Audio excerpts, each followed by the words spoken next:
किसी दूर गांव में एक सुंदर और हरियाली से भरा इलाका था। वहां के लोग मेहनती, शांतिप्रिय और खुशहाल थे। लेकिन उस गांव के पास ही एक घना जंगल था। उस जंगल के बारे में यह अफवाह फैली थी कि वहां एक डरावनी चुड़ैल रहती है। गांव के लोग कहते थे कि जो भी उस जंगल में गया वह कभी वापस नहीं आया। लेकिन गांव का एक निडर लड़का राजू इन बातों पर यकीन नहीं करता था। वह इन कहानियों को सिर्फ डराने का तरीका मानता था। एक दिन उसने ठान लिया कि वह जंगल जाएगा और सच का पता लगाएगा। सुबह सुबह राजू उठा, अपनी छोटी सी थैली कंधे पर टांगी और बिना किसी को बताए जंगल की ओर चल पड़ा। जंगल में प्रवेश करते ही उसे वहां का माहौल अजीब और डरावना लगा।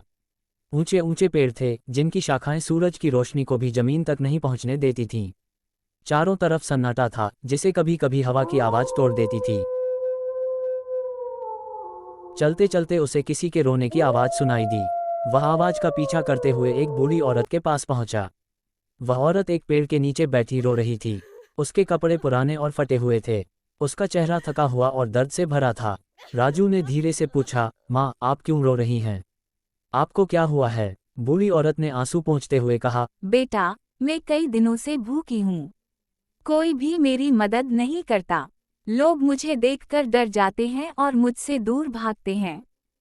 राजू को उसकी हालत देखकर बहुत दुख हुआ। उसने तुरंत अपनी थैली से रोटी निकाली और उस औरत को दे दी। औरत ने जल्दी से रोटी खाए और सुकून भरी नज़रों से राजू की ओर देखा। खाने के बाद वह औरत मुस्कुराए और बोली, तुम बहुत अच्छे हो, लेकिन क्या तुम्हें पता है कि मैं कौन हूँ? राजू ने हैरानी से कहा, नहीं माँ, आप कौन हैं? औरत ने गहरी सांस लेते हुए कहा, मैं वही चुड़ैल हूँ जिससे गाँव वाले डरते हैं। ये सुनकर राजू का दिल धड़कने लगा।